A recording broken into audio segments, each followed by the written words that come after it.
I'm Laura. Hi, I'm Katrina. And welcome to Do It For The Bit, where we've been growing up in a Christian South since 99? Yeah, been influenced by the Bible Belt since 99. Yeah. So today, we're talking about something very fun and flirty, everyone's favorite topic, mission trips. So, yeah, for some context, Laura and I Laura, you're Catholic originally. Yeah. Which, I will say, definitely has a lot of faults, but the aesthetic of it, I love Catholicism for that. The theatrics, the art, the lore, literally, like, I grew up going to midnight mass for, like, Christmas, and, like, there'd be, like, dudes with swords, like, parading down, like, the pastor for, like, that mass. That's awesome. That is awesome. Everyone deserves that. That's Christmas to me. The modern world is missing a lot of that really scary theatrics and that otherworldly feeling Catholicism can provide. You could say it is kind of camp. Yeah. And you'd kind of be right. You'd be kind of right. It's bad, but, like, it's indulgent. But it's theatrical. Yeah, so you grew up Catholic. But, like, not, like, regularly attending. For, like, the first few, like, for like, the first 10 years of my life. Like, I got, like, my first communion. Oh, you did? Yeah. That's like a, what? That's like one of, like, the 7, like, sacraments or whatever. Oh, like, the 7, like, things you gotta do. I was gonna say that was, like, you know, like your white belt or your yellow belt in karate. Yeah. No, kind of, though. Honestly, there's, like, 7 things you do whenever you, like, in the Catholic religion in your life. 7. Good number. 7. Really nice, solid number. God number. God-like. But it's like get your first communion, get, like, confirmed, like, stuff like that. The last one is whenever you die. So, like, you can only accomplish it. You can only get a black belt if you die. If you die. Okay, that's way tougher than karate. I think it's, like, I'm like, that's kind of hard. That does go kind of hard. It's kind of hard. But, yeah, that's Catholicism. Too bad for those bitches. I ain't never dying. If I die. If I die, maybe I'll become a black belt in Catholicism. Big emphasis on the if. Am I being offensive? Be honest. I don't think so. I think this is funny. Okay. But also, I don't really have a lot of ties to Catholicism. Shout out to the Catholics out there if you're listening. Woo! Okay. That one person's like, yes! Yes! I just feel seen. I have my green belt in Catholicism. Oh, yeah, well, okay, so me personally, I am not Catholic. I grew up Baptist. Southern Baptist. That's a classic. Oh, yeah. My mom was very religious, and her dad was a pastor. So Classic. Yeah, grandpa's a pastor. Of course. Mom, religious. My mom was very religious and incredibly pro-science, which does not always line up. It lines up with some churches, not Southern Baptist usually. No. But that's honestly really slay of her to be like, oh yeah, this is what science says. She fully subscribes to both, which some might find hypocritical, but I find very bold and beautiful. The way she combined the two is very eloquent and beautiful, and it made sense to her. And growing up, it made sense to me. But yeah, me personally don't subscribe to. I literally went to church every single Sunday all the way through being 18 years old. Yeah, looking back, that is ridiculous. What the hell I was indoctrinated. Like, we did that, and then also, like, we taught other kids. Yeah, like, we were leaders in the church for, like, the positions that we could hold as, like, high schoolers and stuff. Yeah, and, like, you felt bad if, like, you couldn't go to church. Yeah, you were like, ooh, like even if you had so much homework to do, or, like, you were not tired, feeling good, you're tired, you're like, oh, like, I can't make church, like, they're gonna be so disappointed in me. Like, it was, like, very much like social games. Like, what the heck? Literally, I was talking to my dad about this the other day. He's like, why don't you go to church anymore? And I was like, Dad, like, you grew up in India, you didn't do this, and then you came here, your wife introduced you to this, you decided you liked it, you got baptized, you chose as an adult to do this. Yeah. That's different from being forced to go every Sunday from birth through being 18. I would like to at least give your kid the respect of decide what you want to do for yourself for a little bit. Especially since I, getting into the last, I think 2-3 years, I started butting heads with like some church leaders, and I was like, it was getting weird. It was getting weird. And I think that was just our brains developing. Yeah. Because we're like, us oh, being wait. like, this doesn't make sense. This doesn't make sense. I have some things to say. We're going to disagree with this stuff. And then they're like, why are you disagreeing with it? It's the Bible, so it has to be right. Yeah. Well, the thing is, from the outside perspective, we seem like dumb sheeple. But like when you grow up in it, your friends are in it, your social life is built into it. You're in it. Yes, it's a very good form of community and like having something to believe in. Yeah. But it does become kind of like shaky whenever like your whole life revolves around this one thing. Especially because your social life. Your social life. Because then you don't want to question it, because then it's like then you lose your a lot of stuff. You lose your community. So like once we got like, I think it started around 16. Even then, before then, there'd be some moments where it's like, are we cringe? Those were moments of self-reflection, few and far between. But there, even just like going through like puberty, I remember I would get in trouble all the time for wearing Nike shorts. Yeah. Nike shorts are not sexy, and also I'm a preteen. I'm not sexy. If you think that I'm tempting, that's really your fault. Like, I'm sorry. I'm really tall and lanky. And so these shorts are going to look shorter on me than a smaller girl. Honestly, like, fuck you. Quite honestly. I just remember in so much in like church, like camp, mission trips. Yeah. We got so much flack all the time. It was just because we were taller, so shorts looked shorter on us. Because our legs were longer. Like, we can't help that. We literally can't help that. And we were not getting any male attention from people our age. If we were getting male attention from adults, then that's their fault. Then that's disgusting, and they need to work on that. They can work on that, because I know for a fact we were not getting anything. No. We were none. We did not. It was quiet. It was quiet on the male front in junior high. And high school. And early high school. Like, it was rough.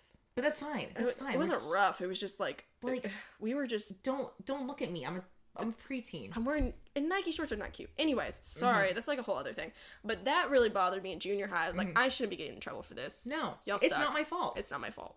And then also, like there was a lot of like favoritism to certain types of girls that just fit in super well. Yep. And were very social and very white, and just those cutesy girls. Like, I just could see the favoritism and stuff. And they weren't exactly, like, the best, independent thinkers. They fit in really well. And I remember feeling a little hurt and confused. I was like, well, I put all the same amount of time and energy, and I'm a really good person, I think. I'm studying along with y'all. And I was like, it's not the same. I'm not built like that. Yeah, there's definitely, like, way too much favoritism played. And it was very much, like, a certain look. It was a very certain look. Not just like race look. I mean, like, clothes. No. Yeah, aesthetic, hairstyles, like fashion, jewelry. Yeah, like you can look at them and you can be like, yeah, you were the favorite at church. So that's some bullshit, because whenever you're talking about the universe and the creation of it all and stuff, like, I don't care. I shouldn't have to care if you're wearing Birkenstocks or Kendra Scott. Yeah, get the fuck out of here with that. Like, we're all trying to, like, just learn some stuff and, like, better ourselves. But that's not what everyone was trying to do. That's, like, the main goal, but that's not what everyone was trying to do. Yeah. But anyways, so one of junior high. I'm, really close with Laura from Girl Scouts.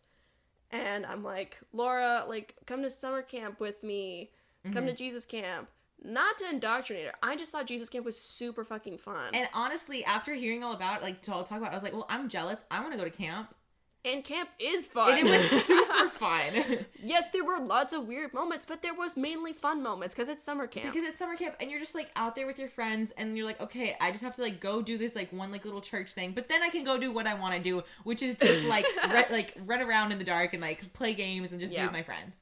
Yeah. So you're like, okay, I'll, like, towards the end, I was like, I'll put up with this so I can just hang out with my friends. Yeah, because camping is fun. Girl Scouts. Girl Scouts. But we'd never go Girl Scout camping in the summer. Because we only camped in the winter. It was way too expensive. So, church camp in the summer. Really itched that, like, scratch. Jesus camp summer, winter, Girl Scout camp. And then Laura and I got our fix. But one of the things that was, like, a big thing was mission trips. Now, let's talk about mission trips, period. Now, mission trips have a very spotty past, I would say. There's definitely like some really like there's some bad ones. There's some corrupt ones. And I think in a lot of like places in the world, it's understandable why people are frowned upon to like go on one. Yeah. 'Cause it makes you feel good, but how much actual work did you do? Are you actually helping the people you showed up to? Yeah. Yeah. Like, is it better to just fund those, organizations that are already there? Or just give help to the people directly. Mm-hmm. Instead of just going on this mission trip. So, there's some nuance to it. Uh-huh. Maybe some are good. I do feel like most of them, it needs to be less about you, more about the people you're helping. Yeah, like, going to a different country and building a school. Okay, cool. That's good. That's cool. Good that you're bringing education. Or you're helping bring education. Yeah, just giving a safe community spot for children. That's amazing. But could you have just given them the money? To have them build it? Instead of you flying out there and doing all this stuff? Yeah. I mean, I think like, it is better whenever you, like, fund the organization itself than, like, have a group of people go do it. But there is a lot of nuance to it, so this is a very large generalization, but yeah, mission trips, kind of spotty. However, we went on a lot. We went on a lot because, once again, whenever you are a teen and your whole friend group and community is in this church, you're basically just getting... Because, I mean, I like doing volunteer work anyways. Yeah, we would volunteer a lot. We do that with the Girl Scouts anyways. We did it with Girl Scouts. That's just something we like to do. Mm-hmm. We like to help our community because we're cool like that. And it's fun to do anything with your friends, with your besties. Mm-hmm. So you're like, oh, I can go somewhere and help people. So I'm getting a trip. I'm getting to volunteer with my friends. Mm-hmm. And I get to, I get to be with my friends, volunteer, go somewhere new. That sounds awesome. That sounds fun. I'll do it. I'll do it. That's a week out of my summer. That sounds super fun. Yeah. It's a not paid, but you have to pay to do it. But, like, it's a trip with your besties every year. Mm-hmm. Which sounds, like, so, like, ugh. I mean, looking back on it, like, that's just so sad. But also, like, it would be really hard to be like, hey, like, organically be like, hey, would you like to go to, like, the 6th Ward of Houston and paint this house? Mm-hmm. No religion involved, just us two, and, like, we'll just hang out and, like, sleep on the floor of this place for a week. Yeah, that's hard. That's hard. You gotta do that sort of thing through a church. Mm-hmm. You gotta have some, like, some higher ups organize this stuff. Yeah.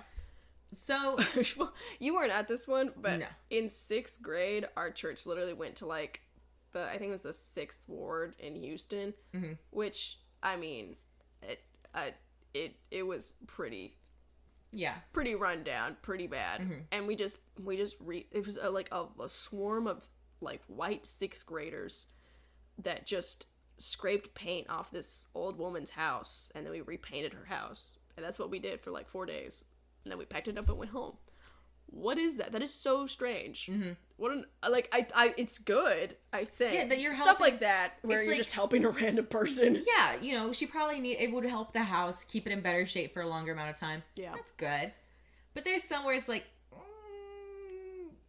we can cut this. I don't know, but I can't. I had to, like, delete a lot of the photos, or not delete, but, like, not show any of the photos from that mission trip because, like, my boobs hadn't come in, but my lady nipples had come in, but I wasn't wearing bras yet, and you can see my nipples in every single photo. Oh, that's rough. I'm just, like, on mission trip with my friends, holding up a paint roller, and I'm sweaty, because it's the summer, I'm wearing cargo shorts and a big t-shirt. Yeah. But you just see my nipples. Oh, gosh. It's really crazy. What the fuck was that? That's rough. Here I am. I'm 12. 6th grade. I'm 12. Sixth grade's rough. I'm 12. I'm in the 6th Ward in Houston. I'm 12 and I'm in the 6th Ward in Houston. My nipples are out. and you're like, let me just scrape this paint off real quick. I'm gonna spend hours in the sun just scraping this paint off. July heat in Houston, scraping paint in the 6th Ward. Anyways, so yeah, all those pictures. Also, I was sleeping on the ground underneath a bunk bed. Mm-hmm. So not why there wasn't room at the inn. Jesus allegory. Why wouldn't they have enough beds? They didn't have enough beds, so I was sleeping. Well, technically, I was sleeping under 2.5 people because the woman sleeping on top of me was pregnant. Okay, good for her. So yeah, I was sleeping. That was probably the worst part. Was I was sleeping under a. Was it like a normal height bed and you were just under it? No, like, it was like a little kind of shoved in. No, I wasn't like tucked under like a drawer, but it was like. It was a little elevated. Okay. I think I could sit cross-legged and a little crouched and sit up. That's not saying much. No, I have a very short upper body. But yeah, if I like sat up straight, I'd bonk my head. Yeah, so I was sleeping under a bunk bed. Not bottom bunk, not top bunk. Underneath a bunk bed. So it's 1, 2.5, 1.5. Yeah, and then me. So y'all get the short ends of the straws? No, I think I volunteered for it because I was a good Christian. Wow. Anyways. So, mission trips. So, yeah. my first one. Well, first of all, to go on a mission trip, you had to complete a whole year of something called life groups, which is where... Bible study. You just study the Bible. You would follow this book, and you would read the chapters, and you would do, like, the workshops or, like, the worksheets or whatever. And you had to memorize a verse every week. You had to memorize a verse every week. But the thing is we were in school and we didn't want to do this every day. It was designed for you to do it every single day. Yeah, like a journal. Yeah. But the thing is we're 8th graders. We got homework and we don't even want to do our homework. Yeah. So we're not going to do Jesus homework. Yeah. So in the car, we always had a carpool. Carpool was so lit. We would every week a different mom would take turns picking everyone up and taking us to life group. And the thing is on the car ride in the carpool, everyone was just furiously writing answers into their notebook and cheating. Everyone would be like, "I'll do this page, you do this page." Yeah, it was crunch time because they check your book every single week, and you have to have church notes too. Oh yeah, you'd have to have sermon notes. You get called out if you didn't have sermon notes. So I remember there would be times where I would just like pretend that I found like an online sermon and just take notes from it. But really? No, I just found like a random sermon online. I was like, some keywords. Yeah, I would write 3 bullet notes. I'd be like, perfect. Thank you, King. Thinking back on it, like, what the fuck were we doing? I was not learning anything. What? This is a really intense program. It was so intense. Literally a lesson every day that you had to do in your journal. There's a lesson every day. Lesson every day, and then you had to do sermon notes on Sunday morning. Every Sunday morning. And then there'd be a verse. To memorize. The only one I know, I don't even know where it's from. I just know it's as iron sharpens iron, so one man sharpens another. That's a good one. I don't know where it's from, though. I don't either. I know Philippians 2:14 it. 2:14. Philippians 2:14. Yeah, do what you do what is asked of you without grumbling or complaining or whatever. Yeah, like go the extra mile. 2:14 it. Yeah, I totally subscribe to that. I like that one too because it's like, you know, if you're gonna do something, might as well do it to the best of your abilities and like, not like be like be nice, be happy about it. Be happy about going the extra mile. Like don't grumble. That's not gonna make anything better. Well, I noticed a lot whenever we'd work on like film sets. Yeah, just doing the work and doing it with a smile is so much more than what a lot of like just dudes standing around are doing. Yeah, that always pissed me off. It'd be me and you girls. I don't know. You girls. Me and the girls would just have like a happy work ethic. Yeah, and I think that is something I'm like very proud about. Is that like we do have like very like upbeat, positive, like attitudes. Like I've been told so many times in life that like I'm just so optimistic, so upbeat. And I'm like, that is something I'm very proud of. Yeah, because what is the point? And just, if something is like work, why make it double negative by being negative about it? Being like, ugh, this sucks, blah, blah, blah. Like, misery loves company, but girl, you're going to get lonely so fast. It's just... If that's your only way to, like, talk to people? Yeah. Communicate, or like connecting with people through complaining about doing stuff is so irritating to me. Mm-hmm. Mm-hmm. But Anyways, so it's a really long program that you go through. And you do it the whole school year. Uh-huh. And then it's like supposed to like ready your heart for like the mission trip that you do. Yeah. And so every year you had like a theme. It gets bigger and bigger and bigger. And so 8th grade had to do with like what? Like purity. It was purity. Oh my God. It had to do with purity. Oh, this is a whole other nightmare. So purity culture. We can talk about this in a completely different episode because, girl, we have so many stories about this. Like I said, I mean, just want to say, there are things that I learned in the Bible and in church that I still live with me now. One of them being like 2:14 it, just going the extra mile and doing it without complaining. Iron sharpens iron, one man sharpens another. Yeah. That's just who you hang out with affects you. Don't hang out with stupid people. Yeah. That's great advice. Be smart who you spend your time with. You know, love thy neighbor as you love yourself. Great. We love loving other people. But, oh my God, purity culture? Dedicating an entire year, your entire 8th grade year, like, learning about purity culture, that was some nonsense. Okay, the only parts that, like, I understand and, like, I'm like, okay, that's so legit, is just, like, protecting your heart. Yes, I agree with that. Everything else, it's very, like, girl, whatever, like, live your life. Yeah. But protecting your heart, I do understand. It's where it's like, just understand that, like, that's, like, an emotional thing. Like, getting involved with someone can be emotional, so just, like, be prepared for that and, like... Be responsible. Don't, like, protect your heart a little bit, like, you know. Yeah, look out for yourself. Do not invest so much of your love and your energy into someone right away. Be wise. Which, fair. That's one lesson that came out of that year. Everything else... And you know what? I never dated in high school. So therefore, it stuck around. It stuck around because I was like... That mainly just because I didn't really like anyone we grew up with. No. Yeah, but no. It was never gonna happen. No. It was slim pickings. It's very slim pickings to begin with. But anyways. So... Going into it with my first ever Bible study being purity culture, I was like, girl, what the fuck? Girl, what is this? And I just think, I don't know. I thought it was interesting. And then we also learned about Bathsheba. Oh my God, that story everything was her fault. That story is such bullshit. I hate that story. Y'all, okay, if you just read the story of David and Bathsheba, you're like, man, poor Bathsheba. When we learned about it... No. Bathsheba was the whore. And I was They spun it, so it's her fault, even though the Bible does not make it her fault at all. So many horrible things happened to this poor woman. All she did was take a bath and be hot. She literally was just like... She took a hot girl shower. She took a hot girl shower. She's like, I'm going to go take a shower on the roof because that's where you would do it in the olden days. Yes. And then King David was looking out, saw her, was looking very lustfully. David was looking lustfully. And then he was like, bring me that woman. And then everything that happened to her was like... Was because David was horny and had power. And she couldn't do anything because she had no power. And so then everyone in church was like, it's Bathsheba's fault. And I was like, how? It's her fault. How? She took an everything shower. She took an everything shower. Suffered the consequences. She was shaving her legs a little too long. He was like, you know what? Bring her up.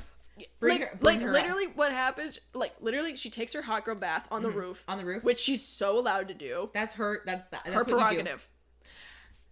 He's like, bring her here. And then the court is like, hey, David, I just want to let you know, Bathsheba is married. Yeah, she's married. And then he's like, oh, but I'm lusting after her and I want her. He's like, oh, that's awful. Okay. And then he was like, oh, I can solve this.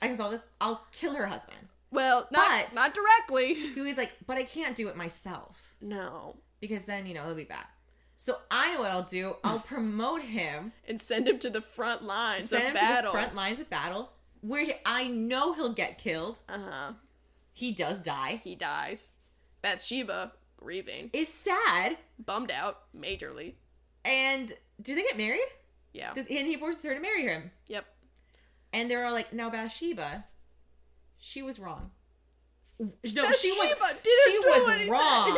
She wasn't wrong. She was wronged. And what's crazy is, like, we also, like, then we learned, like, there's some passage or a couple verses or something about, like, Bathsheba and David, like having sex or something.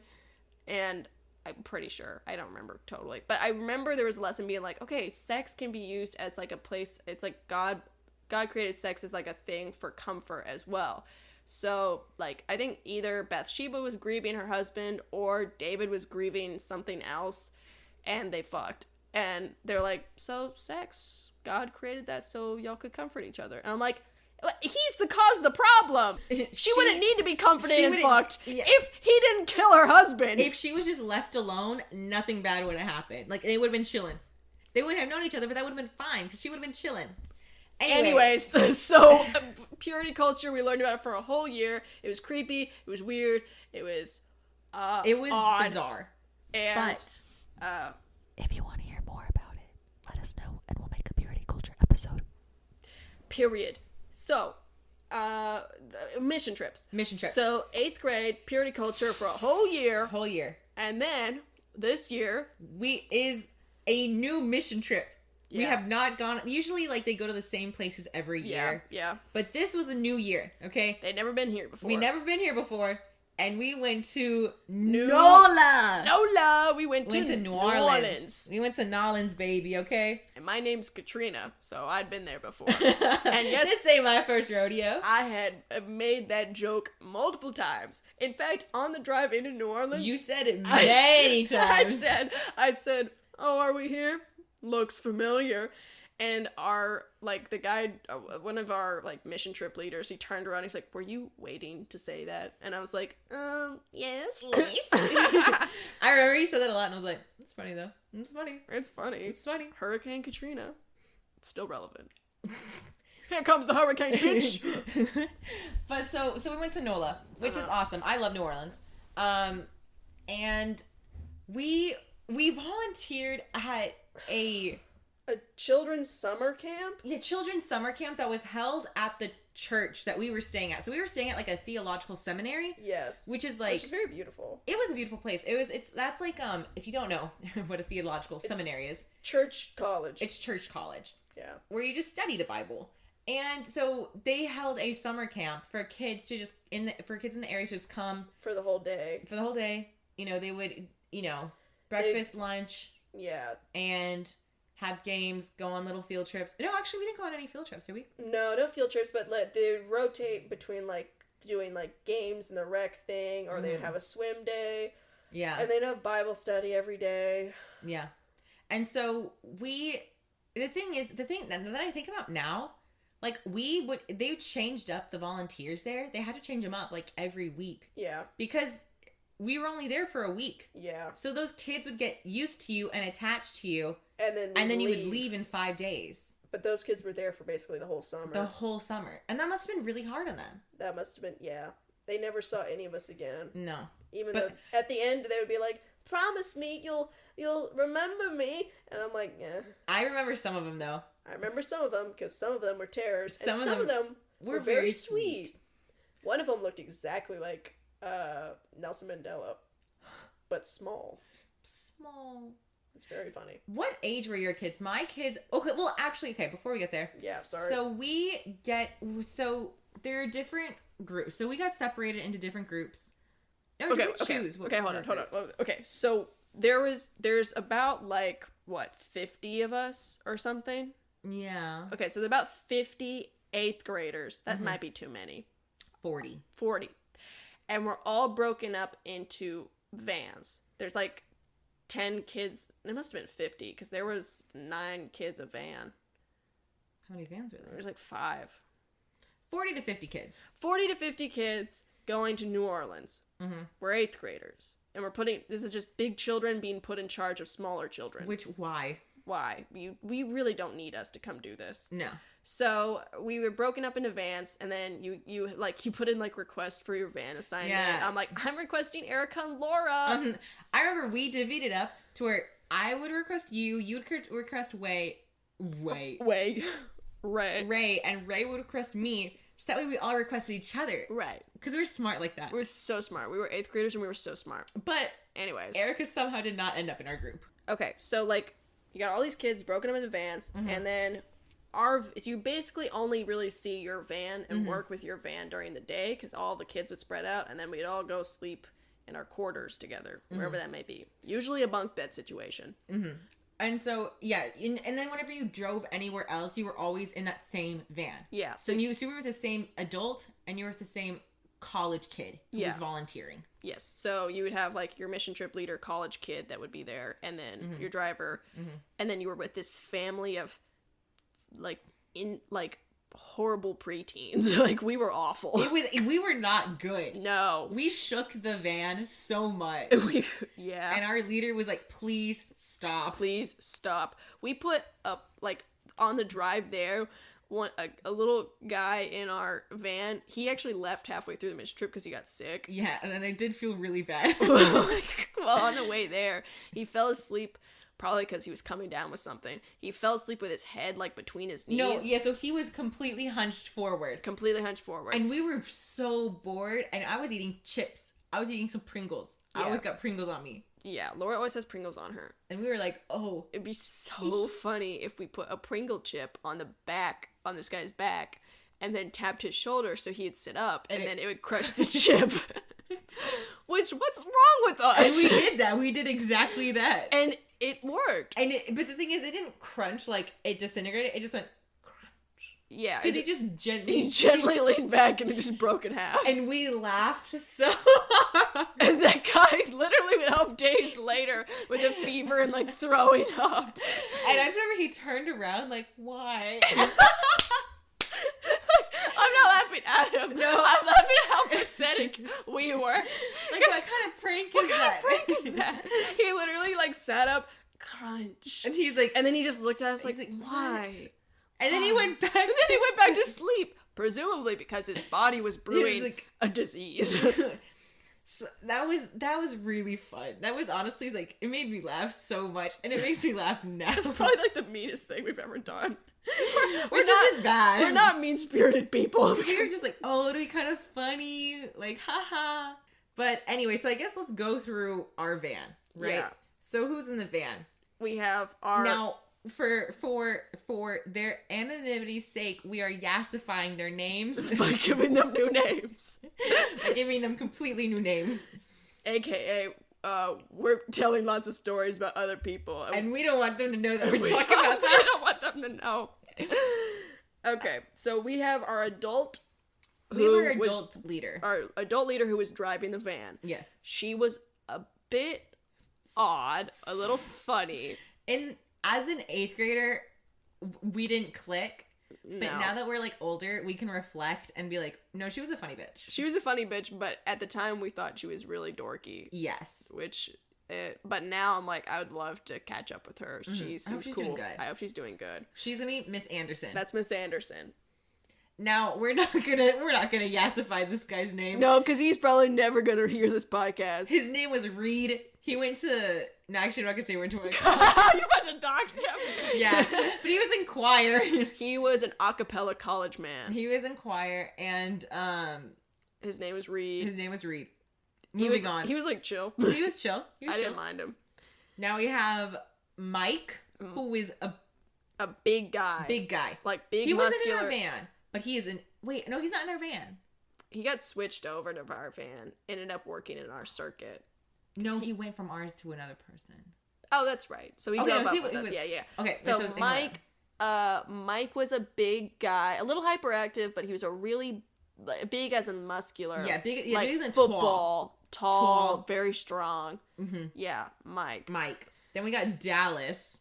Now Dallas is kind of like he's just your dog. You know what I mean? Like he's just like. Here's your... Okay, you know, like, in high school, whenever there'd be, like, the popular guys, and then there'd be the popular guys' friends... That would hang around them? He was that. Yeah. Whatever Sigma, Alpha, Beta, whatever that is, he was, like, whatever the one below Alpha is. The one that just hangs around. Yeah, where he's like, oh, I'll get, like... Beta?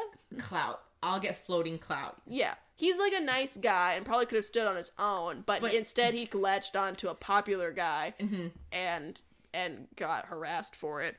Now, next we have Shelly. We've talked about Shelly before. Shelly's the one that broke her arm at Girl Scout camp. Ooh. And was really mean to a lot of the girls. And she was in our mission trip group. She was in our mission trip group. Oh, and now we have... Ladies and gentlemen, we got Tyler. Okay, listen.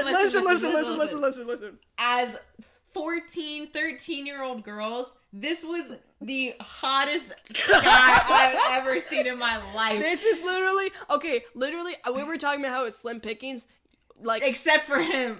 He looked like he came out of a factory. Top tier. If you could create a beautiful boy, this is who you would create. Like, this is the god tier crush. Yes. Not personality.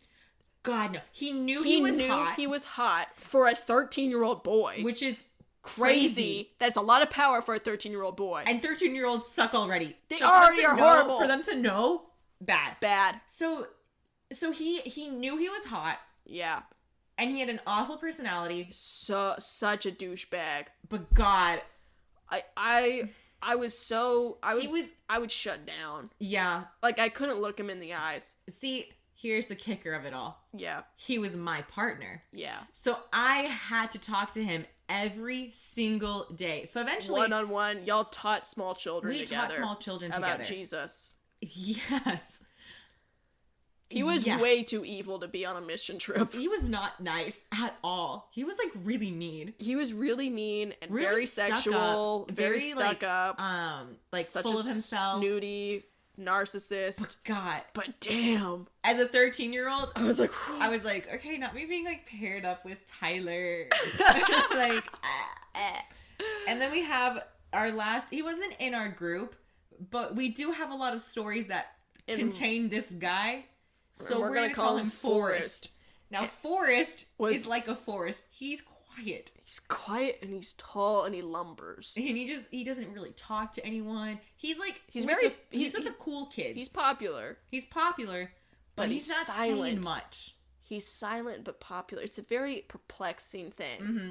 It's just, he's silent, he's friendly, and he's tall and he's big. Yeah, he's there. And, like, me personally, I always shipped you and Forrest. Oh. I thought y'all were just, like, I don't know, he was tall, he was quiet. It's like your type. Yeah. Any I tall, talk quiet enough for the both of us. Any tall, quiet guys out there, or short, quiet guys, or guys out there who are single. Actually, anyways, we're gonna take a quick break from that to say, if you do want to say anything about that, go to our podcast go to our Instagram at Do It For The Bit Podcast. Yes. All right. Follow us on there. Yeah. See what we're up to. See what we're kicking about with. And also, if you're enjoying what you're hearing so far, please leave us a rating and share this podcast with your friends. Mm-hmm. Yeah, and give us a review as well. We'd really, really appreciate it. But anyway, yeah. Anyways. So yeah, Forrest. God, no, I had a crush on Forrest as well. Now, Forrest actually had a nice personality and was a good guy. He was nice. But I do remember in 9th grade, I was asking him. Oh yeah, you asked him about Harry Potter. No, yeah, but we were talking about, like, politics somehow came up as 9th graders, and I was like, what's the difference between, like, a conservative and a liberal? And now this quiet ass man who quite literally would never even laugh out loud, he broke his silence to say something, and he said, "The only difference is that liberals are from hell." And I was like, okay, didn't know you were so opinionated. Didn't know you would want to talk.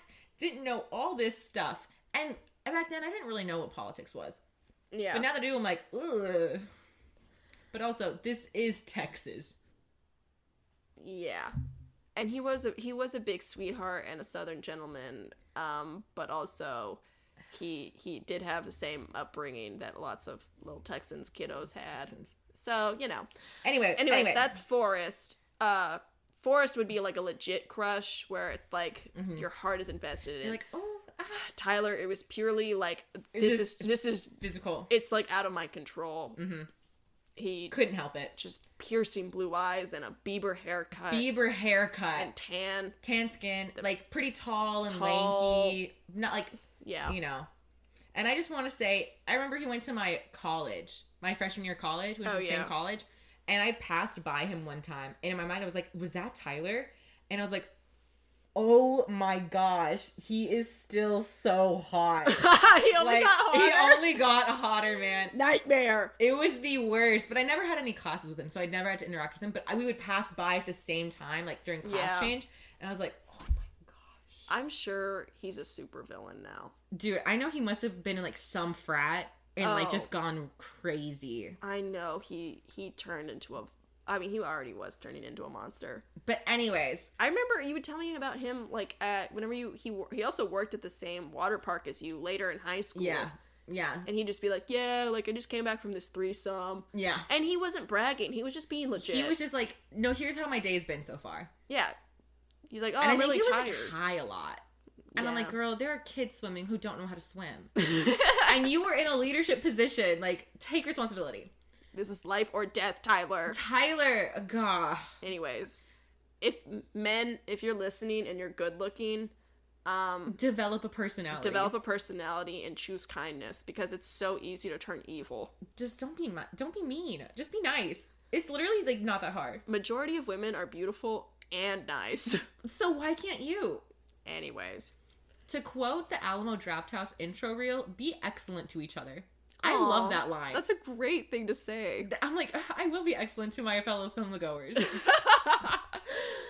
Anyways. So. Yes, so that's the lineup for, this is our family for the week, basically. We're working this small children's summer camp in New Orleans. We have no reason to be there. They could have gotten local kids to run this thing. They really could have. And instead they got us schmucks. From Houston. From H-Town. Like 6 hours over. Yeah, when we drove there. Yeah, in a van. And that kid that got sick broke a chip on his back. Yeah, it was his fault. Because we were bored. If you didn't wake up, then the chip wouldn't have broken. Put a real Bathsheba on him. Real Bathsheba, blame him. So we had... God, this was a jam-packed story experience. Yeah, because I think a lot of these sort of like cool, attractive, vile human beings dropped off of doing church stuff after this year, but this was like their last year, and everyone's the most developed they've ever been. Yeah. Everyone's kind of the horniest they've ever been.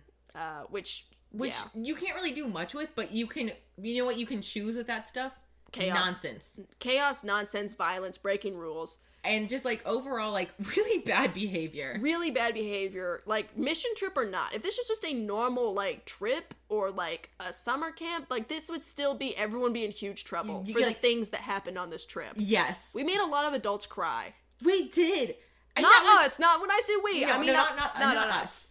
We were angels, except for the chip incident. But that's the buck stops there. That was the devil on our shoulder talking. We were like, and then we went there and we found Jesus. And we were like, oh, we should do that. Yeah, we should do that. Still funny though. It was hilarious.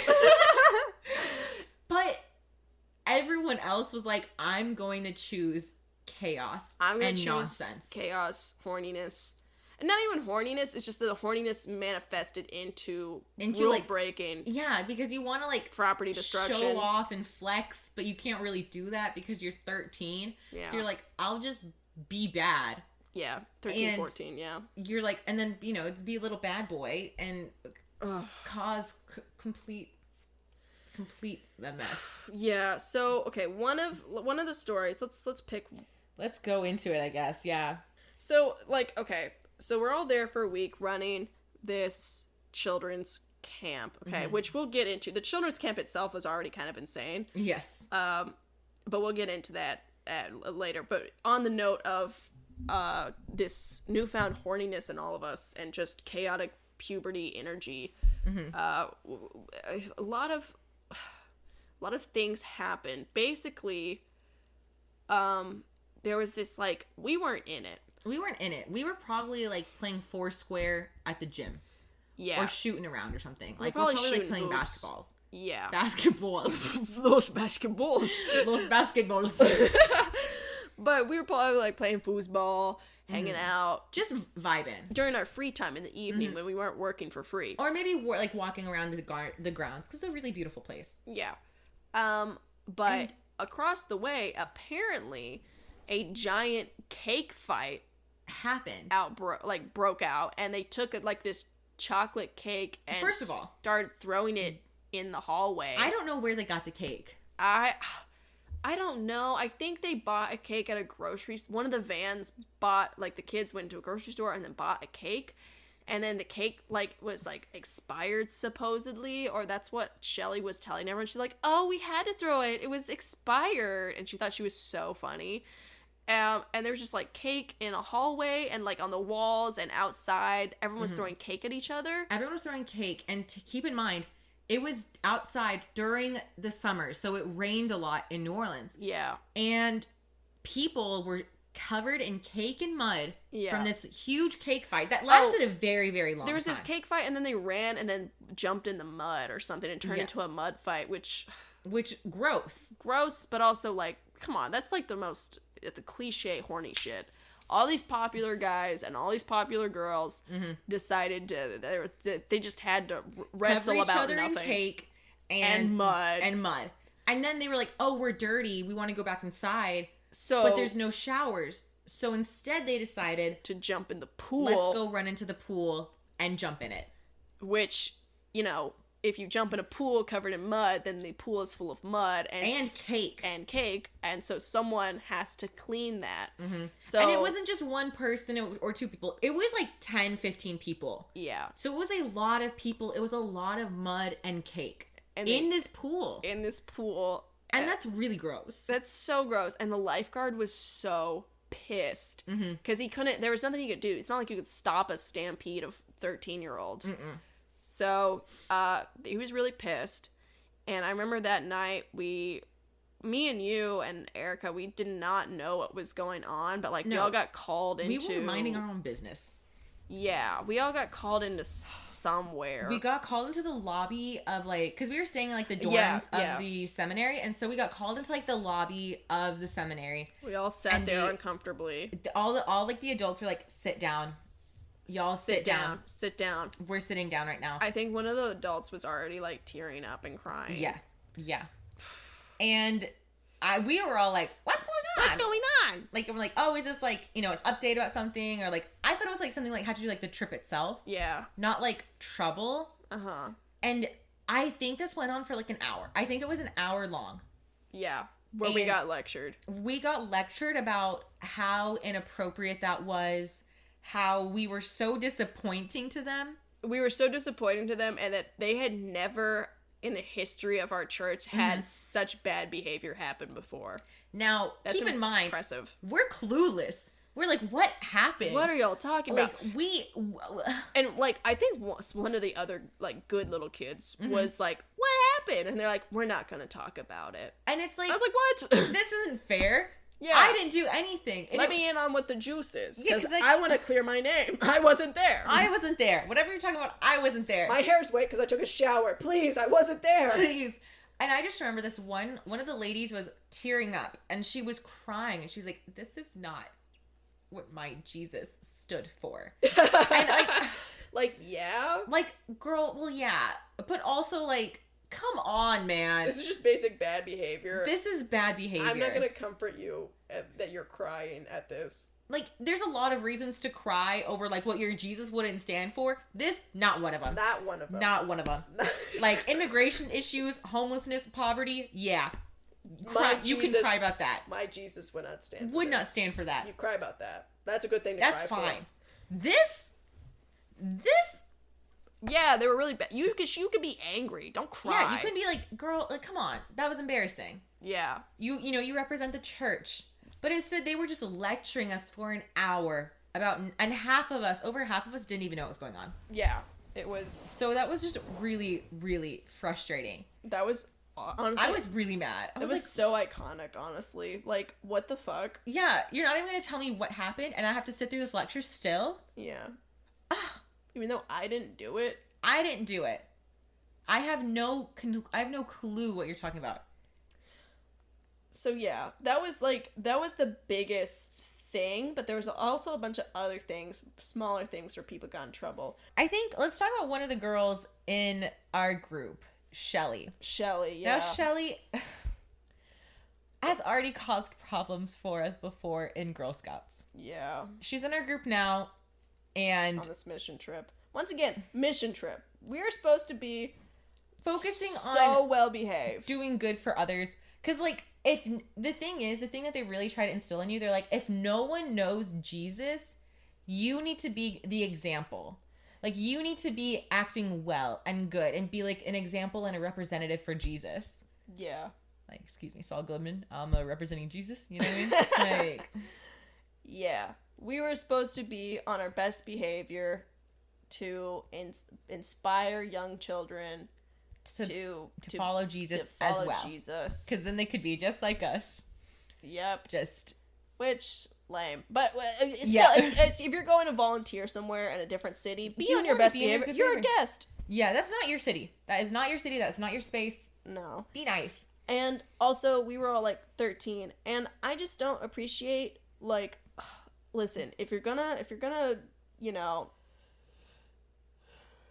If you're gonna shell it out and be like, hey, Katrina, Laura, stop wearing Nike shorts like the sluts that you are. Mm-hmm.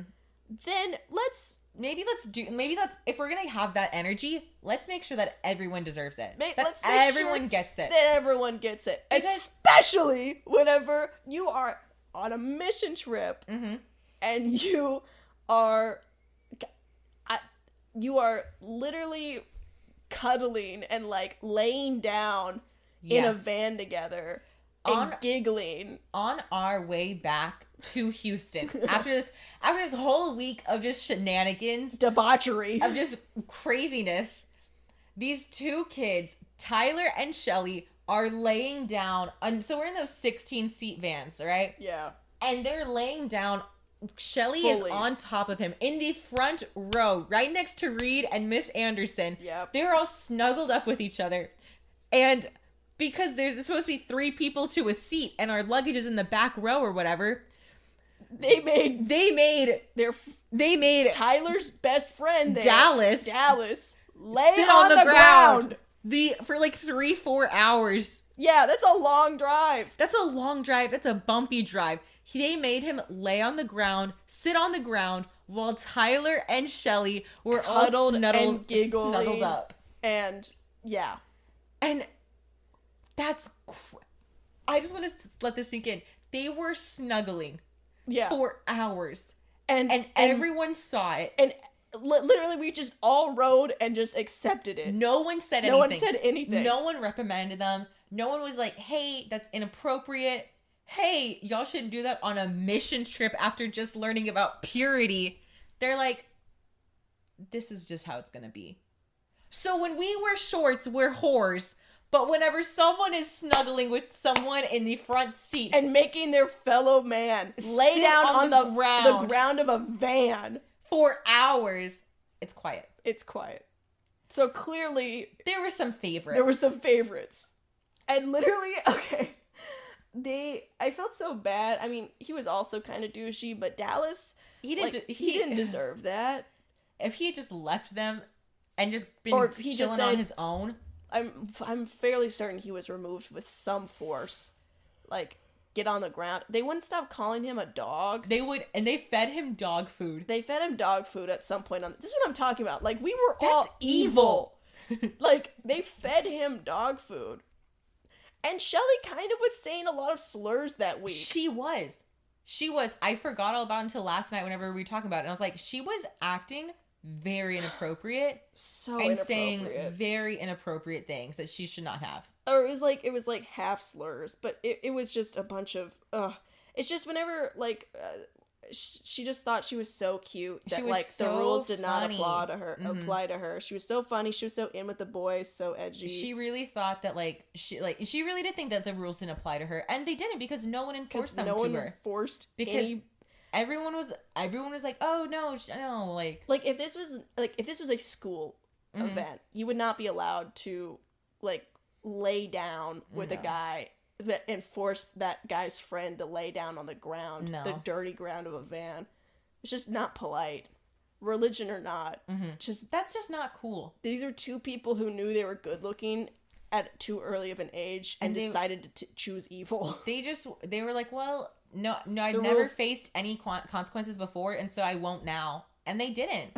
They just were awful. I felt so bad for the friend that had to eat dog food and got called a dog. Poor Dallas. And I've never seen him again. Never gonna see that poor guy again. You might keep running into Tyler for the rest of your life, though. That'd be really funny if I did. If I'm like, Tyler? Yeah. I'm Be scared. still my beating heart. You are a very good-looking person, and you are so... And you're evil. Evil. So then, Shelly was kind of friends with, like, me and Laura and Erica because we would all be in Girl Scouts together. So we thought we were all gonna hang out that week, but then she decided she wanted to hang out with, you know... the boys. Which annoying. Okay. Annoying, but, like, whatever. Like, live your life. Live your life. That's fine. But... what was annoying was, like, we were all like, ooh, we all really want to go Taco Bell as a treat because we were tired of the mission trip food. So we wanted to get Taco Bell for dinner. And we're like, ooh, it's going to be so good, so yummy. And only one of the adults was cool about it and was like, I'm going to go to Taco Bell. I'm going to take the kids to Taco Bell. Because they want it. They deserve it. We've been working hard. And so we're like, okay, cool. So we're like, okay, they're gonna leave at a certain time, and it was kind of secret. Like, this is like low key. Mm-hmm. We're all gonna invite only. This one van is gonna go Taco Bell. Well, we're all like in our dorm, whatever, and Shelly's like, I'm gonna go get some ice. I'm gonna go to the ice machine and get some ice. We need to get ice. Okay, bye. And she ran out the door. And we're like, okay. We're like, what? Clearly this bitch is lying. But like, whatever. We're like, what is she gonna do? I don't care. And so we all just kind of stay in the room that we're in. So Shelly ran out the door as fast as she could. And then super secretive. Yeah. We all stayed in the room that we were in. Yeah, we're just staying in our dorm, chilling. So then Shelly shows up an hour later with a Baja Blast. Betrayal. Evidence of betrayal. We see and we're like, what the heck, Shelly? What the heck, Shelly? We all wanted to go to Taco Bell. We all wanted to escape this mission trip dinner food. Why didn't you tell us? We all wanted to go Taco Bell. We all agreed on this. And she's like, I don't know what you're talking about. I just, like, found this. I just found this. You're doing it way too good. I literally am, like, I want to throw up. What are you talking about? I just got this. I just, like, found this. And so she had her Baja Blast, the evidence of the betrayal. No, and she would not fess up that she went to Taco Bell, which is super irritating. We didn't even care that much. She also walked in with a handful of ice from the ice machine. Oh, yeah. She had her drink, and she also walked in with a handful of ice and was like, see guys, I got ice. Like, don't worry, like, I got ice. Like, that's all I was doing for an hour. As if we were so fucking stupid. As if we were so stupid, or that, like, we cared that much. And, like, I wouldn't have cared if she didn't make a big deal. Yeah, I would not have cared. But she wanted to make it a big deal that she was lying. Because she wanted the drama. And the attention. Ugh. 13-year-olds are so evil. I hated this. I hated this so much. It was really driving me up the wall. Because already, I did not like her very much. Yeah. Anyways, so she then spilt her Baja Blast. No, wasn't there like a tussle or something? Or was she just like being really extra with moving it? She was being extra. And then like it set it on the... out of her hand or something. Yeah. And it spilled. And it covered the entire middle section of the dorm. It exploded. It was so full, and it was everywhere on the floor of that dorm. And then she just went about, like, she, like, just stepped around it and just, like, she's like, I think I'm gonna go get some more ice. And then just, like, leave. Go hang out, and then come back. And then, like, we just, like, step around it, and we're like, Shelly. We kept being like, Shelly, clean up your mess. Clean up your mess. This is really sticky and gross. None of us can move around. We're like, please clean it up. This is yours. You dropped it. You brought it in here. You need to clean it up. Yeah, this is really gross. And she's like, I don't need to do anything. Stop yelling at me. Oh my gosh, you guys are like actually yelling at me. Like, you guys are cops. Like, she was getting so, defensive. It's so annoying. So annoying over something that she caused. None of this was a big deal. We wouldn't even really have cared if you went to Taco Bell without us. We've been like, aw, man. Why did you invite us? Next time. But instead, she decided to be the most annoying, evil. Dramatic. Ugh. Anyways, so I finally... Cleaned it up. I start cleaning it up. And Laura and Erica are like, stop. No. You mustn't. She must learn. It's like if she's not. It's like she's never faced any consequences. She's never gonna learn. And she continued never facing any consequences because you still cleaned it up. Yeah, but also I was just tired of stepping in Baja Blast. It was getting sticky. Fair. It was getting very sticky and it's gross. It was getting very gross.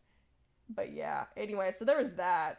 That was one of the worst parts of it. That was truly I hated 13-year-olds. 13, 14-year-olds are some of the most evil versions of the human mind. And to send them all together in a big group to go do God's work is minimal supervision. Minimal supervision. Like, they destroyed a little bit of property, and man, like, the adults were crying. Come on, like, if you're gonna bring 50 13-year-olds into New Orleans for a week, you should know it's gonna happen. At that point, it's on you. This is like the worst version of a human. Chaos is gonna happen, man. Anyway, so she was being annoying. She was being annoying. And, you know, being 13 means that you have crushes.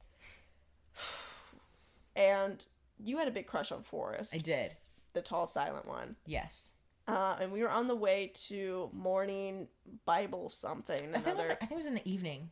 No, it was in the morning. It was after breakfast. Okay. I remember. We're walking there.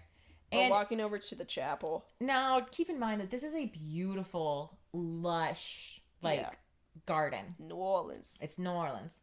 So there's all these beautiful big plants and stuff, and they're like banana leaves, so they're very like waxy and pretty and big, and they swoop, and so they're perfect. So when you slap them, they make a fun sound. So Katrina and I were walking to the place where we needed to go. Chapel. But I was busy doing something more important. Okay. I was slapping all the banana leaves walking up to the chapel. It's kind of like in like the first Avatar movie. Exactly. It's exactly like the first Avatar movie where he's just Jake Sully's just touching plants and they're like making noises and it's just and they're like making light and stuff. Yeah, it's just like a really simple-minded enrichment is just what we were doing. Being surrounded by nature and being in awe of it. And so we were slapping all them. Okay, we were having so much fun. This was going on for a very long time. Yeah, it was a long walkway. So we're like, slap, slap, slap, slap. And then all of a sudden, we feel a whoosh of wind pass by us. And then we look up and we see someone dressed in neon yellow. And we're like, oh. It's the love of your life, Forrest. The love of my life. You were smacking banana leaves. Well, we both were. And then, I can't remember if it was either me or you. But one of us was just being sort of derpy. I think it's the best 2013-14 way to put it. And one of us was like, I love smacking plants. I think I said that. I love smacking plants. And then you smack the shit out of a banana leaf. It was so good. It was so good for the soul. I love smacking plants. I love smacking plants. Smack the fuck out of a banana leaf. And then I see Forrest and I'm like, oh no. You see this tall, lanky figure. Like, that guy was like 6'2" in like 8th grade. As like a 13-year-old. Yeah. And then he only got bigger. But yeah. Do you remember 9th grade? Someone was like, hey, Forrest, how tall are you? And then he was like, I'm 6'4". And then without skipping a beat, the girl who asked was like, that's the average height of a moose. And then turned around. And did not speak at all. Yeah. That was the last time we heard from him. That was awesome. That was so good. Hey, Forrest. The average height of the moose. Why do you know that? Are you not going to elaborate? So... I just also, I'm pretty sure the average height of a moose is taller than that, which is crazy that she just said that. She's just lying. Where did she even get that? I don't know. Anyways, so... I was just slightly... I don't get embarrassed, but I was like a little shy after that. I was like, oh, I embarrassed myself in front of my crush. You fell silent. I think I did stop smacking plants for a moment, and then I was like, wait a sec, this is very fun. And then I think I kept doing it after he's already gone, so... I was like...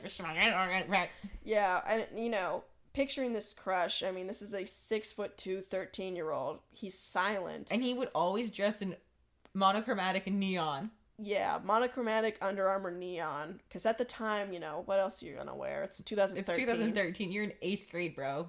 Like, there's... That's flexing at its finest in 8th grade. Quintessential.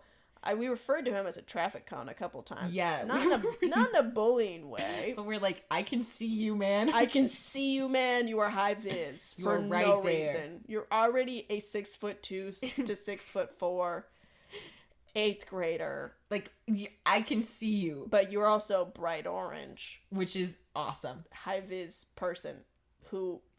High vis, but doesn't want to speak. Wants to be seen, not heard.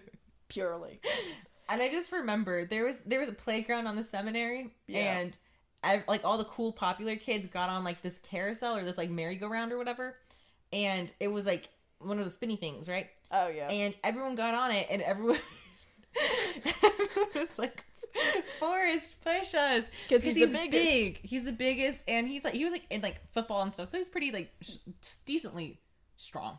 Forrest was running as fast as he could around this thing. Yeah, just trying to make sure that these people were having fun. I don't even want to say friends, but just his associates were having fun. Yeah, fellow Christians. And then all of a sudden he got a little bit too fast and a little bit too wrapped up in his own feet.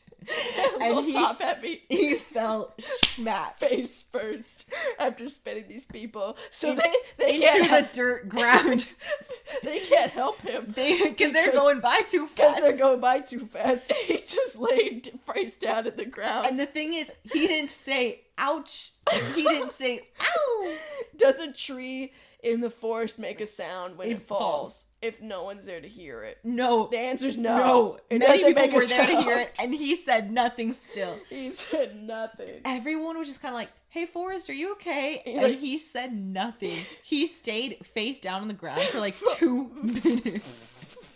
I wouldn't be surprised if he had like a minor concussion and he was just passed out on the ground face down. But everyone was on the merry-go-round thingy, so they couldn't get off to help him. There was a video of it. Someone was taking a video, and they said they're in the video, he fell. And I remember I saw it, and I laughed so hard. I remember on this mission trip, we were walking to the pool, so we're in our like flip-flops and towels, and we're like flop, flop, flop, flop, flop, walking to the pool, and then Shelly ran by, and she's like, hey, I just want to let y'all know, the boys are playing shirts and skins on the field over there, and I don't know why. We all took off running. We were sprinting as fast as we were like. I think just caught up in the moment. And then, not that we really wanted to see these guys. We was like, oh, okay, fine. And then we saw Forrest playing, and at first we were like, oh, he's on shirts. Laura, your crush is on shirts, not skins. And then we take a little bit of a closer look, and we realize, oh, that's not a white t-shirt he's wearing. Oh no, he's just that pale. He's just his body is the shit. His body is a white, like pure bleach white shirt shape. His farmer's tan. He had a crisp ass farmer's tan. It was so crisp that we thought he was wearing a white t-shirt. We thought he was wearing a white t-shirt. And instead we realized, no, he's on skins. And then we're like, wait, are those like a couple moles? Are those nipples? Oh. He's on skins. He's on skins. But is he really? Because it looks like he's wearing a shirt. It looks like he's wearing a shirt. Like, if I were playing football with him, I'd get confused. I'd be like, oh, Forrest. Oh, damn. Shoot. I thought you were on my shirts. Team. Sorry. Not Sarah, you're in skins. Like, that's so embarrassing. I'm glad he was getting a little bit of tan. Yeah. But like, even then. That's embarrassing for him. It's also embarrassing that we ran. Like, we were being silly. None of us really wanted to see any of that. We deserved a little bit of silliness. Because we were chilling the whole time. So we deserved a little bit of silliness. We deserve to be a little impish. We deserve to let our hormones take the wheel for just a little bit. Superly undeveloped brains. Oh yeah, undeveloped. What else is there? Excuse me. There's the actual camp itself at this mission trip. Yeah, we've talked a lot about what we were doing, which was crazy, and chaotic, and But the actual camp, the mission work we were doing.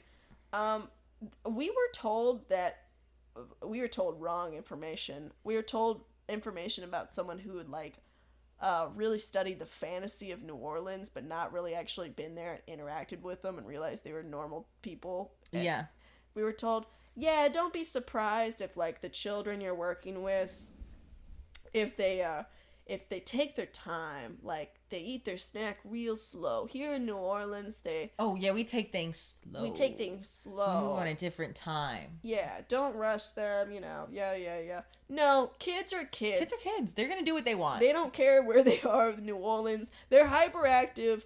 They're at camp. They're excited. They want to have fun. These kids were bad. Well, some of them were bad. No, most of them were good. Some of them... Okay, maybe I'm thinking of one kid and he would just rile up the other ones. Yeah. They were He had a lot of power. Yes, power to the people. Yeah. There was my favorite kid. He was so adorable. He looked like a baby Nelson Mandela, which I thought was so funny. He had the biggest dimples ever, and he was the nicest child, like the most pure of heart, sweetest child. I never had met someone who's so naturally kind. Aww. I still think of him, and I'm like, that kid. I hope wherever you are, you're doing good, King. Because he really was just so kind and so nice and so genuine. And he was like, I don't know, 7, 8. We had this other kid though that pretended to give his corn dog at lunch a blowjob. Which, that's rough. Like, how do you tell? Like, how do you stop that? You know, you can't be like, because you can't acknowledge what's happening and be like, hey, what you're doing is inappropriate. But then they'd be like, Addie, you know it's inappropriate. Yeah. And then that's the kind of kid he was. Yeah. He was like that. Yeah. Play mind games. Those are rough. Yeah. So we'd be like, hey, stop choking on that corn dog. It's unsafe. Gotta find your way around it. Yeah. So outsmart the kid. That the kids weren't even allowed. Some of them were a little needed. They weren't bad kids, but they maybe had bad behaviors. And so at some point during the summer before we got there, the kids were no longer allowed to eat with forks and knives. They were only allowed to eat with spoons. They were only allowed to eat with spoons. Because of an unnamed incident that we were not aware of. We were not aware of, but we were just like, they were like, whenever we like first got there and we're like taking a tour of the place, we're like, now keep in mind, you guys, you can use forks and knives. Okay. The kids cannot. Okay? They can only eat with spoons. And they know this. They know this because they would always say, they know this. Yeah, they would always say stuff like, oh, they know. They know. Don't let them trick you. They know. They know. And we're like, goodness, what happened? Okay. Anyways, they also weren't allowed to have salt and pepper. No, they weren't. They weren't allowed to have salt and pepper. And also, we thought, because we would eat lunch with them, we thought we weren't allowed to share with them. Because sharing among the kids you couldn't do. Yeah, the kids couldn't share with each other, and whatever. Germs and stuff. And I get that. But I was like, well, I don't want to share my food with them. Yeah, send them an example. Because that's a bad example. And also germs and whatever. Yeah. And so I just remember I was not very hungry one day. So we got our lunch. And I sat down and I had my food. It was Dino Chicken Nuggets. It was Dino Chicken Nuggets. Very exciting. Uh-huh. And I was eating my Dino Chicken Nuggets and I was getting really full. And I had like 2 or 3 left. I think I had 3 left. And I just remember I was like kind of chilling there. And then the kids were like, oh, my kids were older. And they're like, oh, Miss Laura, do you want the rest of your chicken nuggets? Can I have the rest of your chicken nuggets? Now, I felt bad. I couldn't just be like, no, I don't want them. And then throw them away right in front of them. Yeah. But I couldn't just give it to them. I couldn't just share my food because that's breaking the rules. That's not setting a good example. Uh-huh. And I was like, no, actually, like, I'm about to eat them. I'm so hungry. And they're like, oh, okay. And so then for the rest of lunch, I had to just painstakingly eat these 3 Dino Chicken Nuggets that I was so full and you on. wanted to yarf. I did not want them at all. I was like, I'm so hungry. I'm so hungry. You can't touch them. I want them. Eat them. I want them. And I just remember, like, for the rest of the day, I didn't feel very good because I ate way too many chicken nuggets. Oh my gosh, that one makes me laugh. It's like, such a those kids totally could have had those chicken nuggets, but like you were just trying to be good. I didn't want to be like, you know, I take my job seriously. Kids are impressionable. I've worked with kids for so long. I don't want to set a bad example, so I'll just lie and suffer my own consequences. My kids were younger, and before each meal, we would have one of the kids volunteer to pray before the meal. And there was this one little girl, God bless her, I hope wherever she is, I think she might be a genius, probably. But she would always volunteer, and none of the other kids would want to volunteer because it's awkward and it's strange to do public speaking to an invisible person. An invisible person who's not there. Who's not there. And just in front of everyone else who is there. Yes. So she would volunteer to pray with all of us before the meal. And she would start off normal. She'd be like, Dear God, thank you for this food we're about to eat. Thank you for this weather. Thank you that we're all here together. and I pray that this food isn't poison and kills all of us and we all die. Amen. Thank you very much. Thank you, Dorothy. Thank you very much. It's very sweet. That was very sweet of you to volunteer for the prayer. Honestly, kind of genius because she's like, I'm just going to cover all my bases. She did cover all her bases. She prayed that the food wasn't poisoned and that we would all die. That's a great thing to expect out of your meal. You know what? I would hope that that's the truth. But you know what? Let me just send one up to JC real quick. Make sure that all my bases are covered. Yeah. Give a quick thanks for like everything. She ready to go to heaven, but not today, bitch. Not today. Not today. Not today. I hope this food is not poison. I hope it's just good. Yeah. Not even that it's not poison, but that it's not poison that we all die. Yeah, if it's poisoned, yikes. Yeah. But poison and die, not that's today. That's a whole other can of worms. I ask, Jesus, please, not today. Please, my man. Yeah, so that was, I think she might have secretly been a genius. I do love that. I love that. I love that kid. That kid was awesome. Now, one thing I do want to say, we didn't talk about this, but I want to bring it up because I just remembered it while we were talking. During our like church and stuff, like during this, we would go to church. We'd go to lessons. Yeah. And I just remember I was not super like in the Baptist church at this point still. Uh-huh. And we were learning about biblically accurate angels. Yes. And holy. The pastor that I'll cut that and let you do it. The pastor that was teaching this was very excited about it. He was very excited. He's more theatrical than what we were used to. You would quite literally say he's camp. He was camp, yeah. He was going into extreme detail explaining how the biblically accurate angels looked. He was like, there's 2 eyes on the head, 2 eyes on the heart, 2 eyes. Like, I don't remember what he was saying, but he was saying everything. There were eyes on the wings. There were 6 wings there on were each eyes, side. There were eyes on the feet, eyes on the hands, eyes on the everywhere. And then like, what lesson are we going to gain from that we can use in a day-to-day life? It's like, okay, cool. I know what a biblically accurate angel looks like now. I'll be on the lookout. Like, right? What are we... And so he would also talk about how holy was a word that was like used to set, it meant like set apart, right? Yeah. And he was like, now God is so holy. The angels said it 3 times and they would say it to each other. And so then he went on this huge theatrical, so he went, one angel would go, holy, holy, holy. And then the other angel would go, holy, holy, holy. And then the other angel would go, holy, holy, holy. And this went on 4 minutes. It was insufferable, awkward, strange. He was sweating. He would do it to like each section of the teaching.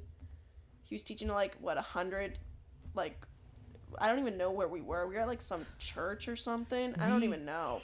I don't know what we're doing, but he went through holy, holy, holy, how they looked for, that was the whole lesson. That was the whole lesson. Uh-huh. That was the, holy, holy, holy, holy, holy, holy, holy, holy, holy. Like, girl, I get it. Can we move on?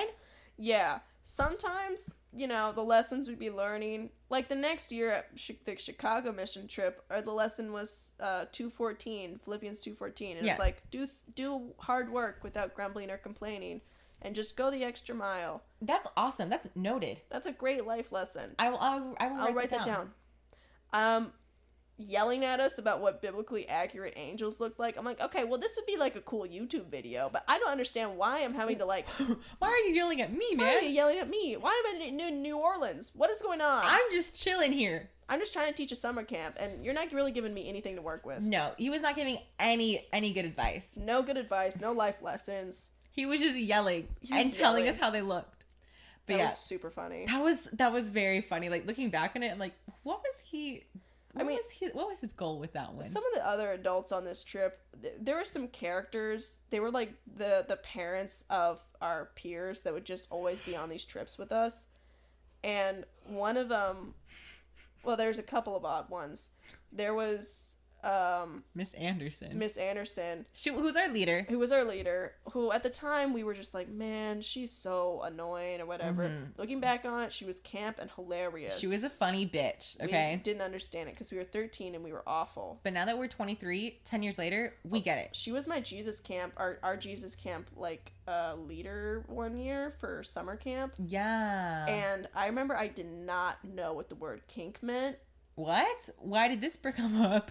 Well, I made like a joke and I was like, oh, well, that's kinky. And she just gave me the strangest look and just moved on. It's like, I'm not going to address that. She's like, that's not my prerogative. Not my prerogative. If I open this, I'm going to have to finish this. Good for her. She's like, I don't get paid enough for that. She's not getting paid at all. Yeah, she's like, I'm volunteering. I'm not going to explain kinks to kids. Good she for also her. May not have known what either. Maybe She's she's a very like, sheltered, weird adult. Vaguely heard of this, but I don't know.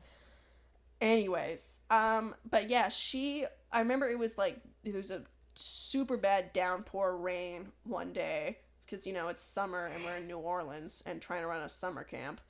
I was teaching a kid, I was like running a game with the kids out under this like awning. Mm-hmm. They were all dry, but it was raining all around us. And she came outside, made us stop the game. She's like, hey everyone, I just wanted to give y'all an announcement and let y'all know that it's raining. I remember being so pissed off. Mm-hmm. I'm like, and then she was like, that's a type of joke where you say the obvious. And I was like, don't lecture me now. And the thing is all also, the kids were so mad too. She knows that things get funnier when you explain them, and she also hit you with that as well. Yeah, iconic, double whammy, icon. She said joke, explanation of the joke. It was a 1-2 punch and it infuriated me. I'm like, girl, I'm just trying to wrangle these kids. They're hyperactive. Mm-hmm. One of them's a ringleader who keeps taunting me, and he's actually like 90% of the problem. Dorothy's screaming, which is fine. She's usually speaking truth. And then Nelson Mandela, the miniature over here, is just, being a sweetheart. I'm trying to wrangle this game. I'm trying to explain the rules, and you just I'm going to have to start all over. Yeah. Because she was like, hey guys, shut it down. I need to let y'all know that's raining. It's raining outside. When it's pouring. Pouring rain all around us. I was like, go away. But now looking back, like, that's so funny. Looking back, that's so hilarious. She was like, I'm going to stop this whole operation. She was awesome for that. And then there was this sort of like father-son duo that would show up to a lot of the mission trips. There was Harris Sherman and his dad, Larry Sherman. Mm-hmm. No, Harris, yeah. Harris Sherman was this tall, lanky guy that always had a knife on him, which came up way more than it should have. He always wore a cowboy hat. Always wore a cowboy hat and boots. And he had a poncho a lot of the time. He did have a poncho like a suspicious amount of times. And it was also like, girl. Yeah, so he was a real Boy Scout, but also like a Southern Boy Scout. Mm-hmm. And very conservative. He was the kind of guy, if a hurricane was coming, he would take a Snapchat picture of like a gun on his bed. And he'd be like, I'm ready. And it's like, what are you going to do with that, man? What are you going to do Are you going to shoot the hurricane? Are you going to shoot down high winds? Are you getting ready for what are you getting ready for? Water? I understand there's like risks of looting and stuff if there's flooding, but like, my God, the hurricane's not even here yet. You may not need that. Like, you're like, put that away. Put that in the armory. Because that's dangerous. That's so dangerous. Anyways, he was that kind of guy. His dad was like that, but like odd. He had a very he was hyperactive and very tall, lanky, just like him, and had this deep booming voice. His voice was like thunder. It was like thunder. It like you heard like he'd be like, "Hey everybody," and you'd be like, me, blah, blah, blah. Larry. He's here. You may not see him, but you heard him. Booming, thunderous voice, and it's very jolly, and it's odd, and it's hyper, but it's booming. So, anyways, okay, Nicki Minaj dropped tapped it down AC with your booming system. Okay. Moving on. Nicki fan. Oh my gosh, on these mission trips, the music we would have to listen to. Oh my. We played London Bridge by Fergie, and we got in trouble. We got in so much trouble. Have y'all ever heard and listened to Christian rap? Because that's all we would listen to during mission trips. We'll make a mission trip playlist. Mission trip playlist. Girl, I have one. I'll just re-update it. Ooh, yeah. Get ready for mission trip playlist. Yeah. I like doing ASMR. Okay, cool. I'll let the people know. If they don't like it, sorry.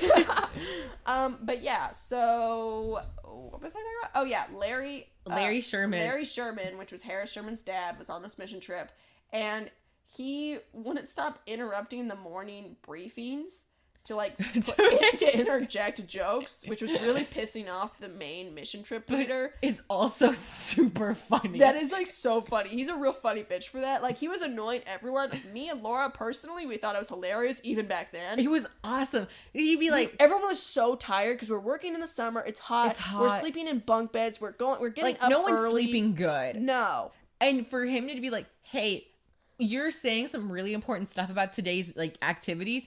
Shut up. I have to make a joke. And I'm going to make everyone in this room sit through it. His voice is so, you can't stop it. No, once he opens his mouth, it's coming. So he'd be like, sorry, I'm just confused as to where we are right now. Are we in, did you say granola? And then the mission trip leader guy, he'd be like, What? Anyways, so I need everyone to like, be back here around 3:30 or whatever, and then I'll be back in the afternoon by 3:30, and then we'll all go to get beignets or whatever for the evening after a hard day's work, and just be sure to be. I'm sorry, I'm just confused. You said nola like granola, canola oil. Where are we? This isn't Houston. Where are we? And then, I just got in the car and then we were here. And he'd be like, oh yeah, we're in New Orleans. We're in NOLA. Okay, anyways, so be sure you bring water with you today, guys. Yeah, it's a hot one. Put on your sunscreen. So let's go serve Jesus today. And this happened every morning. Single for like morning. What, 7 days? 5 days? Every morning. And the thing is, he thought of new ones every time. I can't remember them, but it was, are we at Camp Granola? NOLA. Camp Canola? But I think Miss Anderson thought they were funny too. Oh yeah, no, they were giggling in the back. These are two of the oddest adults, odd sheltered adults that were having a blast. They were having so much fun. It was... He added nothing to that trip, but I do remember this forever. He was a funny bitch. That was really funny. His son, a little crazy. His son was, scares me. Very scary. But, I mean, also a character. I gotta admire a good character. I will say, make some amazing jalapeno poppers. Huh. That makes sense. That aligns with Southern Baptist. Yeah. Sheltered bed. Yeah. Now in my group, my church group, my little summer camp group was pretty chill. They were a little bit older. I want to say they were 9 or 10. So I didn't have a lot of authority over them because I was 12, 13. But that's fine. But they really liked my partner, who was Tyler. The famous Tyler. The beautiful yet evil Tyler. Uh-huh. Now, I had to quickly get over my fear of talking to him. Mm-hmm. And I did. I was very proud of that, because usually when I have a crush, with Forrest, I would just shut down completely. That's how I operated. That's why, when you're 13, you're I don't know what to do. So you're I'm just going to ignore you you don't exist. That was my strategy. And it doesn't work. No. Believe it or not. So I just had to talk to him. Because we had to lead these kids. Now, the thing is I would just talk to him like a friend, because that's just how I was going to operate. I was not going to go in with any prerogative. I didn't want to give him any more of I don't want to build his ego anymore. Or chip on his back. I don't want to build his ego anymore. So I was going to talk to him like a friend and call it a day. And now here's the thing. My favorite animal is a shark. Mm-hmm. All kinds of sharks. I love sharks. Uh-huh. They're cool. Now, we got into a very interesting and long conversation about Megalodon. Mm-hmm. We were talking about this for a very long time. I don't remember when or where, but I just remember we were talking about Megalodon for so long. And then I didn't think anything of it, because I was I'll talk to sharks with anybody. I don't care who you are. Any Joe Schmo, if you're willing to listen, I'll talk about Megalodon. I'll talk about Megalodon. Okay, that's a good day for me. Uh-huh. Now I went about my day. I left. The next day, I think Shelly was Laura, do you like Tyler? And I was and I had to play it cool because she was friends with him. And I didn't want to show that I did think he was cute or whatever. But I had to be I was no, why? Just, trying to play it cool. And she's oh, well, he said that you liked him. And somehow through the grapevine, I realized that the reason why he thought I liked him Was because you talk about Megalodon with was him? because I talked about Megalodon with him. He was telling his friends that I had a crush on him because I was talking about Megalodon with him in depth. This is 13-year-old politics. Come on. Come on. I was like, in my head, I was like, bruh, are you kidding me? Like, of all the reasons for, like, you to say that, it's because we talked about sharks? Yeah, that's not the reason. The reason is because you look like you were made in, like Simon Cowell's boy band factory. Oh, yeah. Like, you look like One Direction's, like, best member. Best American member. Best American member. Yeah. I was like, for you to take my love of sharks and almost weaponize it against me? To feed your ego? I was devastated. That's devastating. And I was like, we'll never work out. This will never work. This will never work between us, Tyler. So, in summary and summation, as you can tell from the shenanigans that went on, not every mission trip was this bad, but, like, don't send 13-year-olds out into the world to evangelize. They're like the most evil version of a person. They're evil. They're bad. They want nothing but chaos. Yeah. Now, but man, I got to hang out with my friends for a week in New Orleans as a 13-year-old with which is very awesome. limited supervision. That was awesome. So that's fun. And here's the thing, besties. Yeah. Here's the thing. We have so many more stories about religion, mission trips, yeah, all that kind of growing up in the church. Yeah, kind of weirder parts about it. So if you want to hear that, we would be more to we'd be more than happy to tell you, because we got some stories. We got some more yarns to spin. We got plenty more yarns to spin, because I mean, that year was New Orleans. Next year was Chicago. That one was chaos as well. But thank you so much for sitting along with this one. I know it was a long one. There was a lot going on, lots of moving parts and characters. But basically, in summary summation, mission trip's weird, 13-year-old's bad. NOLA's cool, though. I love New Orleans. New Orleans is cool. But yeah, if you like this episode, please rate it 5 stars and give us a review on whatever platform you're listening to us on. And then if you could also share it to your besties, your family, your friends, your neighbors. We would really, really appreciate that as well. And we probably have some fun little visuals from this episode. So follow us on our Instagram at Do It For The Bit Podcast. And we'll see you next time. All also, right. If you have any topics you want us to talk about, let us know. Yeah, okay, bye. Mwah. Mwah, love y'all. Love you. Mwah.